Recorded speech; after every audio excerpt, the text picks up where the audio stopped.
When Elvis saw a fan singing in tears, what he did with her became legend. Elvis stopped mid-sentence. The microphone hung loose in his hand, as thousands of voices suddenly felt distant, muffled, like background noise in a dream. There, in the fourth row, a young woman stood among the screaming crowd, but she wasn't screaming. She was singing, and she was crying. Not the kind of tears that come from excitement or joy. These were different. These were the tears that come from somewhere deep, somewhere that hurts. Her lips moved perfectly with every word of "Love me tender," but her face was streaked with pain. While everyone around her jumped and reached toward the stage, she stood still, as if the song was pulling something out of her soul. Elvis had seen thousands of faces from thousands of stages, but this one stopped him cold. The connection was instant, electric. Not the kind of electricity that came from spotlights and amplifiers, but something raw, something human. In that split second, Elvis forgot about the 15,000 people watching him. He forgot about the tour schedule, the next city, the next song. There was only her standing there in the crowd, singing his words like they were a prayer. She wore a simple blue dress, nothing fancy, and her hair fell in soft waves around her shoulders. But it was her eyes that caught him. Even from the stage, even through the distance and the lights he could see them, they held something that made his chest tighten. Loss. The kind of loss that changes everything. If stories like this touch your heart, subscribe to the channel. Tell us in the comments where you're watching from and how Elvis touched your life, because moments like these remind us why music matters, why connection matters, why being human matters. Elvis had been performing for over an hour that night in Dallas. The reunion arena was packed beyond capacity, with people standing in the aisles and pressed against every wall. It was March 1975, and Elvis was in the middle of what many would later call one of his most powerful tours. His voice was strong, his energy was high, and the crowd was electric with that special kind of energy that only happened when Elvis was on stage. The night had started like so many others. Elvis walked out in his white jumpsuit with the golden eagle design, the one that caught the stage lights and made him look like he was glowing. The crowd erupted the moment he appeared, 15,000 voices becoming one massive roar of pure devotion. He'd opened with CC Rider, then moved into I Got a Woman, getting the crowd warmed up, getting them ready for the journey he was about to take them on. But now, halfway through Love Me Tender, everything had changed. Time had slowed. The universe had narrowed to just him and her. Elvis set the microphone back on its stand and walked to the edge of the stage. The crowd pressed forward, reaching for him, but his eyes stayed locked on the woman in blue. She hadn't moved, hadn't stopped singing, hadn't stopped crying. "Bring her up here," Elvis said quietly to Red West, his security chief, who was standing in the wings. Red looked confused for a moment, then followed Elvis's gaze to the crowd. "Which one, Elvis?" "The one who's singing," Elvis said, his voice barely audible over the crowd. "The one who's crying." Red nodded and made his way down into the audience. The crowd parted for him, curious about what was happening, sensing that something was different about this moment. Elvis continued to sing, but softer now, his voice carrying a tenderness that seemed to wrap around the entire arena. The woman saw Red approaching and shook her head, backing away slightly. She pointed to herself with a questioning look, as if she couldn't believe she was the one being chosen. Red smiled gently and extended his hand. She hesitated, looking around at the faces watching her, then back at Elvis on the stage. Elvis stopped singing altogether and spoke into the microphone.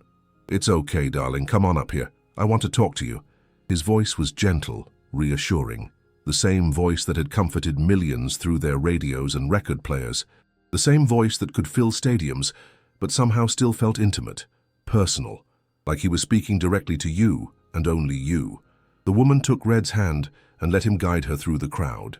People reached out to touch her as she passed, as if she was suddenly blessed, chosen for something special. She moved like someone in a dream, her eyes never leaving Elvis's face. When she reached the front of the stage, Elvis knelt down and extended his hand to help her up. The moment their fingers touched, something passed between them. The crowd fell silent, sensing they were witnessing something extraordinary. "What's your name, honey?" Elvis asked, his voice soft enough that the microphone barely picked it up. "Sarah," she whispered, her voice shaking. "Sarah Jenkins." Elvis smiled, that crooked smile that had made millions of hearts skip beats. But this time it was different. This time it was real, unguarded, vulnerable.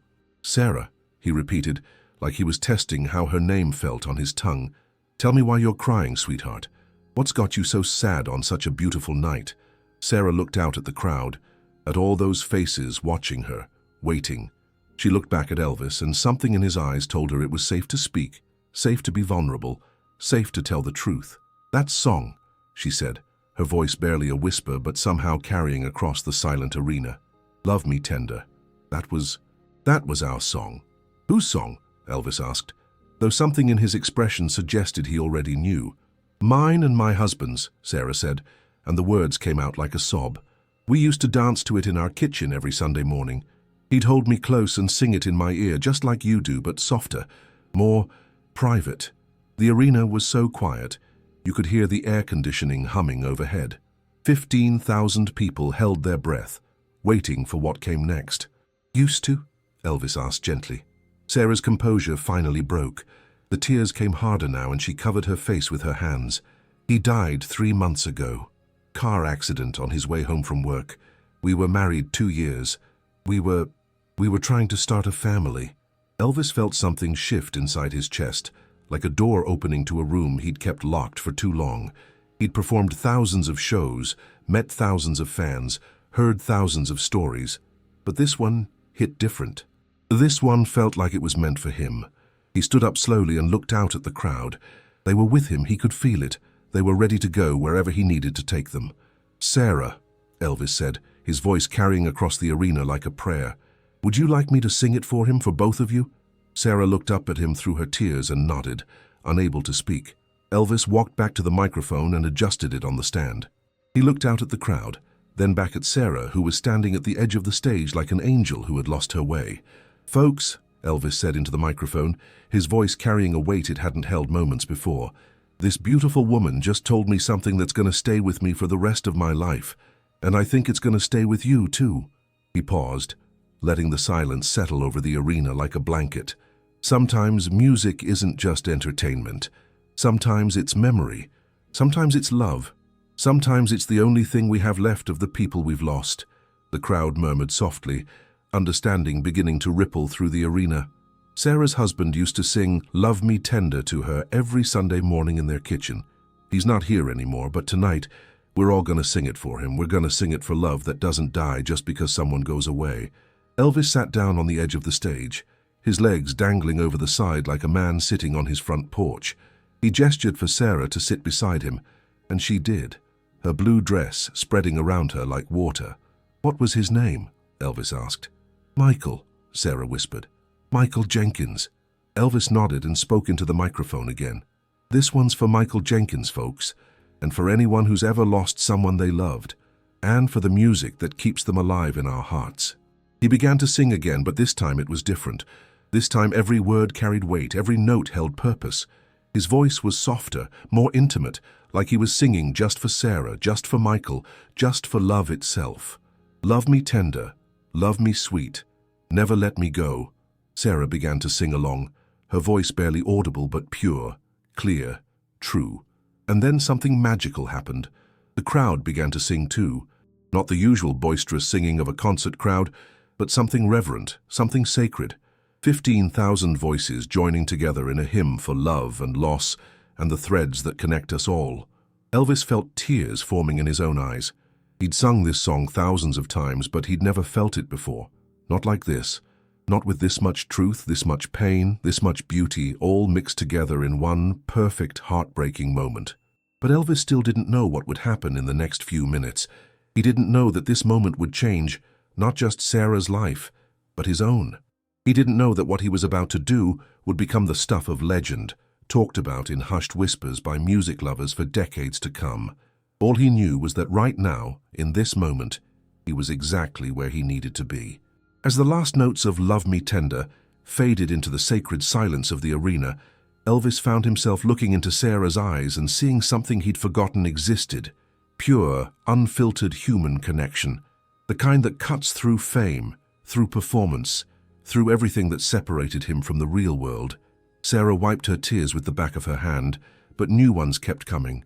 Not tears of sadness anymore, but something else, something that looked like healing. "Thank you," she whispered to Elvis, her voice so soft that only he could hear it. "Michael would have loved this. He always said you sang like you understood what it meant to love someone completely." Elvis felt those words hit him like a physical blow. When was the last time someone had said something so honest to him? When was the last time someone had seen past the jumpsuit, past the legend, straight to the man underneath? "Tell me about him," Elvis said, ignoring the crowd, ignoring the schedule, ignoring everything except this moment. "Tell me about Michael." Sarah's face lit up despite her tears. "He was a mechanic, worked on cars all day, came home covered in grease, but he'd always clean up before dinner because he said I deserved better than dirty hands touching me." She laughed softly, the sound mixing with her sobs. "He wasn't much of a singer, couldn't carry a tune in a bucket, but every Sunday morning he'd put on your records and dance with me in the kitchen." "What else?" Elvis asked, genuinely interested, genuinely caring.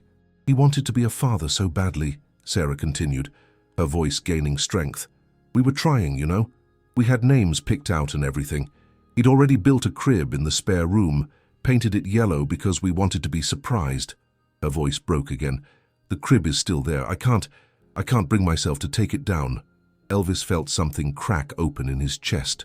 He thought about his own father, about loss, about all the things that mattered more than spotlights and screaming crowds. He looked out at the audience, all those faces watching this intimate moment unfold, and made a decision that would surprise even himself. "Sarah," he said, loud enough for the microphone to pick up, "I want you to do something for me. I want you to close your eyes and think about Michael. Think about dancing with him in your kitchen. Can you do that?" Sarah nodded and closed her eyes. A smile played at the corners of her mouth as the memory took hold. Elvis stood up and walked to the piano that sat at the side of the stage. Charlie Hodge, his longtime friend and backup singer, looked at him questioningly. Elvis had never played piano during a show, not like this, not spontaneously. "Folks," Elvis said into his microphone as he settled onto the piano bench, "what we're witnessing here tonight isn't just a concert. It's a reminder of something we all sometimes forget. Love doesn't die when someone goes away. It just changes form." He placed his fingers on the keys and began to play "Love Me Tender" again, but this time slower, more intimate, like a lullaby. His voice when he began to sing was different than it had been all night. It was vulnerable, raw, real. "Sarah," he said between verses, "I want you to dance. Right here, right now. Dance with Michael one more time." Sarah opened her eyes, looking confused and embarrassed. I don't know if I can, not in front of all these people." "Honey," Elvis said gently, "there ain't nobody here but you and me and Michael. Everybody else is just borrowing this moment from you." Sarah stood up slowly, her hands shaking. She closed her eyes again and began to move, slowly, carefully, as if she was being held by invisible arms. She swayed to Elvis's piano, her feet moving in a pattern that spoke of Sunday mornings and kitchen floors, and love that was interrupted, but never finished. The crowd watched in complete silence, not the restless silence of people waiting for something to happen, but the reverent silence of people witnessing something sacred. Phones weren't raised to record this moment. This was 1975, and sometimes the best moments weren't meant to be captured anyway. They were meant to be lived, felt, remembered. Elvis watched Sarah dance and felt something fundamental shift inside him. He'd been performing for 20 years, had sung to presidents and kings, had filled stadiums and broken records, but he'd never done anything that felt as important as this moment right here. "Michael," Elvis said into the microphone, still playing, still singing softly, "your wife is the most beautiful dancer I've ever seen. And brother, if you can hear me wherever you are, I want you to know that the love you two shared is still here. It's still real. It's still powerful enough to stop time and make 15,000 strangers believe in something bigger than themselves." Sarah opened her eyes and looked at Elvis, tears streaming down her face, but smiling now, really smiling. "He's here," she said, her voice full of wonder. "I can feel him. He's here with us." Elvis nodded, understanding completely. "He never left, sweetheart. Love like that doesn't leave. It just waits for moments like this to remind us it's still there." He played the final chords of the song and stood up from the piano. The arena remained silent for a long moment, as if everyone was afraid to break the spell that had settled over them. Finally, Elvis spoke. "Sarah, I want you to know something. Tonight changed me. Sitting here with you, hearing about Michael, Watching you dance with a love that death couldn't touch, that's gonna stay with me forever." He reached into his pocket and pulled out a blue silk scarf, one of the scarves he usually threw to the crowd during shows, but instead of throwing it, he walked over to Sarah and gently placed it around her shoulders. "This is for you and Michael," he said, "and every time you look at it, I want you to remember that love doesn't end. It just transforms. It becomes music. It becomes memory. It becomes moments like this one where strangers become family and pain becomes something beautiful." Sarah hugged Elvis then, really hugged him, not like a fan hugging a star, but like one human being comforting another. The crowd finally broke their silence, but it wasn't screaming or cheering. It was applause, soft and respectful, the kind of applause you give after a prayer. "Folks," Elvis said as he and Sarah separated, "I think that's enough music for one night. Sometimes the most powerful songs are the ones that happen between the notes, in the silence, in the spaces where real life happens." But the crowd wouldn't let him go. They began chanting, not Elvis, Elvis, but more, not because they wanted entertainment, but because they wanted to stay in this sacred space a little longer. Elvis looked at Sarah, who was still standing beside him, still wearing his scarf. "What do you think, honey? One more song?" Sarah nodded, and Elvis walked back to the microphone. "All right, but this last one isn't just for Sarah and Michael. It's for everyone who's ever loved someone they can't hold anymore. It's for everyone who's ever found strength in music when the world felt too heavy to carry." He began to sing, "He Touched Me," but not like the gospel powerhouse it usually was. This time it was gentle, contemplative, a meditation on connection and faith and the mysterious ways that people find each other in their darkest moments. The entire arena sang along, 15,000 voices joining in a hymn that transcended religion, transcended performance, transcended everything, except the basic human need to connect, to comfort, to be part of something larger than themselves. When the song ended, Elvis walked Sarah to the edge of the stage where Red West was waiting to help her down. "You take care of yourself, darling," Elvis said, kissing her forehead gently, "and you remember what we talked about. Michael's love is still with you. It always will be." Sarah nodded, unable to speak, and let Red guide her back to her seat. The crowd parted for her like she was royalty, and many reached out to touch her hand as she passed, as if some of the magic of the moment might transfer to them. Elvis watched her go, then turned back to the crowd one last time. "Good night, Dallas," he said simply. "Remember this. Remember that love is the only thing that really matters. And sometimes, if we're lucky, if we're open, if we're willing to listen, love finds a way to remind us that it's still here." Backstage after the show, Elvis sat in his dressing room, still in his jumpsuit, but somehow feeling completely different than he had 2 hours earlier. The Colonel was there, talking about the next city, the next show, the next thing on the schedule. But Elvis wasn't listening. "Boss," Red West said quietly, "you okay?" Elvis looked up at his old friend, and Red was surprised by what he saw in Elvis's eyes. Peace. Real peace. The kind that had been missing for too long. "I'm more than okay, Red," Elvis said. "Tonight reminded me why I do this. Not for the money, not for the fame, not for any of that. For moments like what happened with Sarah. For the chance to touch someone's life, to make a difference, to be part of something real." Dr. Nick, Elvis's physician, came into the room then, carrying his ever-present bag of pills. "Time for your medication, Elvis." Elvis looked at the bag, then at Dr. Nick, then back at Red. "Not tonight, Doc. Tonight I want to feel everything. The good and the bad and everything in between. Tonight I want to remember what it feels like to be fully alive." Dr. Nick started to protest, but something in Elvis's expression stopped him. This wasn't the Elvis who needed medication to cope with the pressure and the pain. This was someone else entirely, someone who had remembered who he used to be. Later that night, alone in his hotel room, Elvis called his father back in Memphis. "Daddy," he said when Vernon answered the phone, "I want to tell you about something that happened tonight. Something that reminded me of what Mama used to say about music being a gift that's supposed to be shared." Elvis told Vernon about Sarah, about Michael, about the moment when performance became something sacred. Vernon listened without interrupting, hearing something in his son's voice that had been missing for years. "Son," Vernon said when Elvis finished, "that sounds like the kind of night that changes a man." "It did, Daddy," Elvis said. "It really did." The next morning, Elvis called his manager and made some changes to his tour schedule. He added time between shows for meet and greets. Not with VIPs or dignitaries, but with regular fans who had stories to tell. He started dedicating songs not just to general audiences, but to specific people who needed to hear them. Word spread among Elvis fans about the night in Dallas, not through official channels or press releases, but through the kind of whispered conversations that happen when people witness something extraordinary. Sarah's story became part of Elvis lore, but more than that, it became a reminder of what music could be when it came from the heart. Years later, when people talked about Elvis Presley, they talked about his voice, his charisma, his impact on popular culture. But the people who were in that arena in Dallas on that March night in 1975 talked about something else. They talked about the night the king became human, the night performance became prayer, the night music remembered its true purpose. Sarah kept the blue scarf for the rest of her life. She never remarried, but she did learn to dance again. Every Sunday morning, she would put on "Love Me Tender" and dance in her kitchen, and she swore she could still feel Michael's arms around her. And sometimes, just sometimes, she could hear Elvis's voice whispering in her ear, "Love doesn't end, sweetheart. It just transforms." Elvis could be the king, but that night in Dallas, he chose to be something more important. He chose to be human.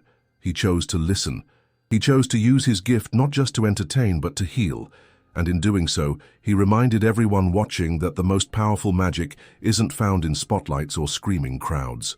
It's found in the quiet moments when one heart reaches out to another and says, "I see you. I hear you. You are not alone." That's when music becomes more than sound. That's when performance becomes purpose. That's when legends are born, not from what someone takes from the world, but from what they give back to it.